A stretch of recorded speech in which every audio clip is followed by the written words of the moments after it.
नमस्कार, बहुत स्वागत है आपका। सावन के महीने में भगवान शिव का अभिषेक करना बहुत ही शुभ फलदायी है और शिव को उनकी प्रिय वस्तु अगर अर्पित कर दें तो समस्त मनोकामनाएं पूर्ण हो जाती है। तो श्रावण के महीने को मनोकामनाओं की पूर्ति करने वाला महीना भी कहा जाता है।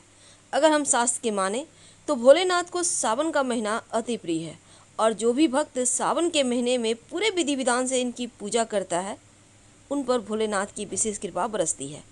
धार्मिक मान्यताओं के अनुसार सावन के महीने में भगवान शिव का अभिषेक करना जीवन के कष्ट को कम करता है।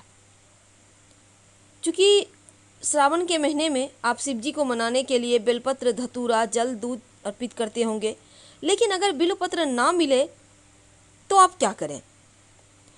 ज्योतिष ये कहता है, शिव पुराण में एक प्रसंग आता है कि अलग अलग अनाज का चढ़ावा जो सुख, सौभाग्य, धन और मनचाहा वरदान देने में सक्षम है, तो उसमें से अरहर का दाल एक है।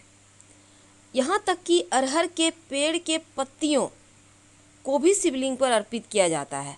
तो अरहर के पत्तों या दाल से शिव जी की पूजा करने से तन मन धन से जुड़े हर सुख आते हैं, दुख दूर हो जाते हैं।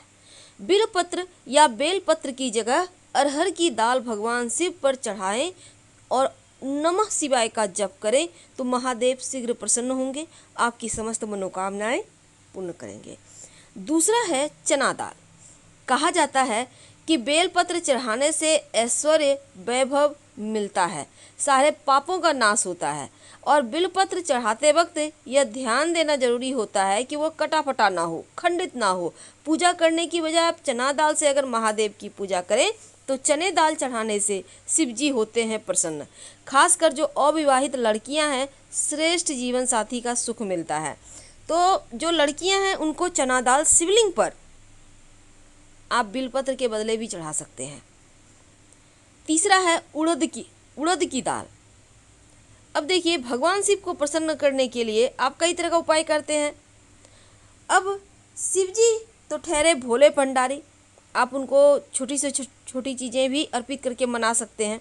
तो जीवन में तमाम दुख हो, मुश्किलें हो, शनि की दशा से परेशान हो, तो सावन के महीने में उड़द की दाल शनिवार के दिन या किसी भी सोमवार के दिन सावन के महीने में शिवलिंग पर अर्पित कर दें। क्योंकि शिव जी को शनिदेव अपना गुरु मानते हैं, इसलिए सावन में अगर आप ये उपाय करें तो शिव जी और शनिदेव दोनों की कृपा बरसती है।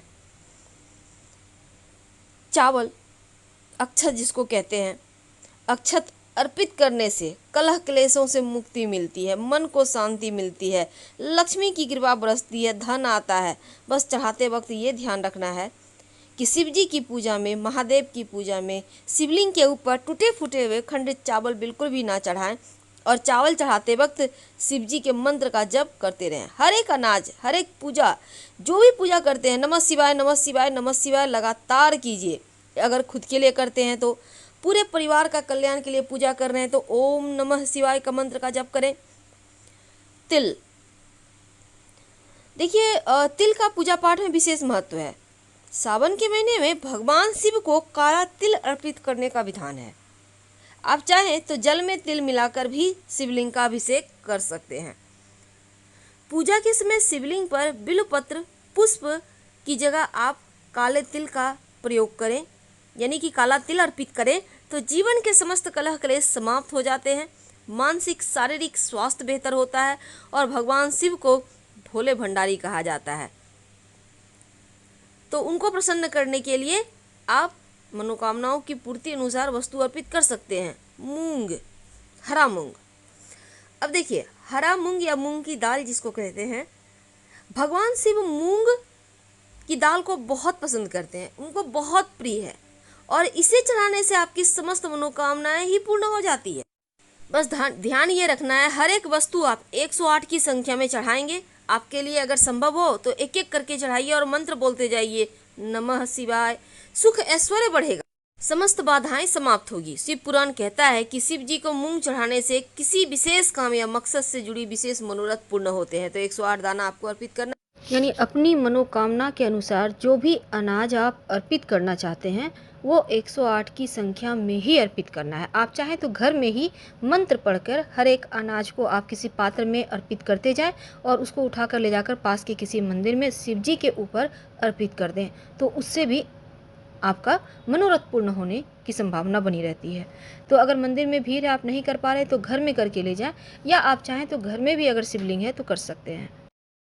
तो सावन के महीने में नंदी महाराज के कान में ऐसा क्या बोले कि सारी मनोकामना पूर्ण हो जाए और नंदी महाराज आपकी कामना शिवजी तक पहुंचा दें। चलिए जानते हैं विस्तार से। सावन का महीना आ चुका है और सावन में किसी भी दिन जब भी आप शिवजी के मंदिर में जाएं तो नंदी जी वहां जरूर आपको मिल जाते हैं, क्योंकि नंदी जी के बिना तो शिवजी ही अधूरे हैं। अब ऐसे में शिव मंदिरों में आपने देखा होगा भगवान शिव के सामने बैठे रहते हैं उनके वाहन नंदी। अब उनके कान में लोग अपनी मनोकामनाएं बोलते हैं, आपने ऐसा भी देखा होगा। लेकिन कौन से कान में मनोकामना कहनी चाहिए और मनोकामना कहने का सही तरीका क्या है?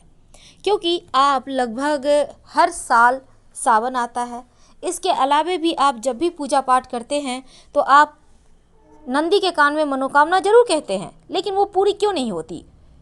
क्योंकि उसके कुछ नियम हैं। अगर आप नियम को पालन नहीं करते तो आपकी बातें अधूरी रह जाती है। तो आज हम यही आपसे कहने वाले हैं। देखिए, आपकी जो मनोकामना है उसमें विश्वास होना चाहिए, सबसे पहली बात। और नंदी के कान में कही गई बातें भगवान शिव तक जरूर पहुंचती है और पूरी भी होती है, और ये सच भी है। लेकिन क्या करें, कैसे पहुंचाए? देखिए, नंदी भगवान शिव के प्रमुख गणों में से एक है और कहा जाता है कि नंदी पहले पूर्व जन्म में शिलाद ऋषि थे, जिन्होंने 1000 वर्षों तक घोर तपस्या करके भगवान शिव को प्रसन्न किया और उनसे यह वरदान पाया कि वे सदैव उनके साथ ही रहेंगे। शिलाद ऋषि की तपस्या से प्रसन्न होकर भगवान शिव ने उन्हें अपने वाहन के रूप में सदैव अपने साथ रखने का वचन दिया और तभी से वे नंदी के रूप में शिव जी के साथ रहते हैं। शिव पुराण के अनुसार भगवान शिव सदैव तपस्या में लीन रहते हैं। वे बंद आंखों से भी संपूर्ण जगत को देखते हैं, उसका संचालन में सहयोग करते हैं। लेकिन जो नंदी हैं वो चैतन्यता का प्रतीक हैं, जो खुली आंखों और खुले कान से हर बातों का भान रखते हैं, कही और अनकही। पुराणों की माने तो भगवान शिव की तपस्या में किसी प्रकार का विघ्न ना पड़े, इसलिए नंदी चैतन्य अवस्था में उनके तपोस्थल के बाहर तैनात रहते हैं। और जो भी भक्त भगवान शिव के पास अपनी समस्या लेकर आता है, नंदी उन्हें वहीं रोक लेते हैं, किसी बाहरी विघ्न से शिवजी की तपस्या भंग ना हो जाए।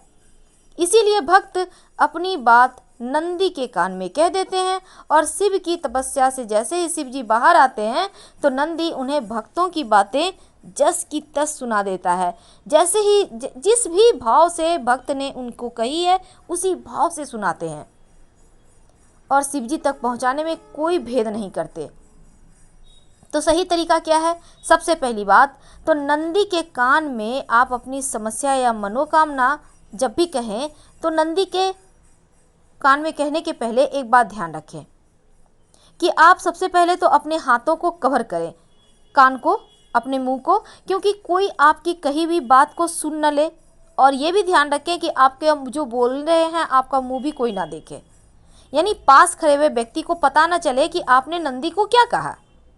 अब चाहे तो दोनों हाथों से अपने होठों को ढकें और फिर नंदी के कान में किसी की दूसरी की बुराई मत कीजिए, दूसरे के लिए बुरी बातें मत कहिए, वरना शिवजी का क्रोध बढ़ जाएगा यहाँ पर। और नंदी के कान में मनोकामना कहने के पहले नंदी की पूजा जरूर कीजिएगा, उन्हें भेंट चढ़ाएं, फल मिष्ठान जो भी आपके पास है अर्पित करें। और उसके बाद चूंकि नंदी के कान में कहने का विशेष महत्व है, तो नंदी के बाएं साइड कान में आप अपनी मनोकामना कहें और उसके बाद जय शिव जरूर बोलिएगा, या फिर शिव शिव ऐसा बोलिए। फिलहाल हम आपसे विदा लेंगे। हर हर महादेव। धन्यवाद। जानकारी अच्छी लगे तब लाइक कर सब्सक्राइब करें, अपनों से शेयर करें और कमेंट में हर हर महादेव जरूर लिखें।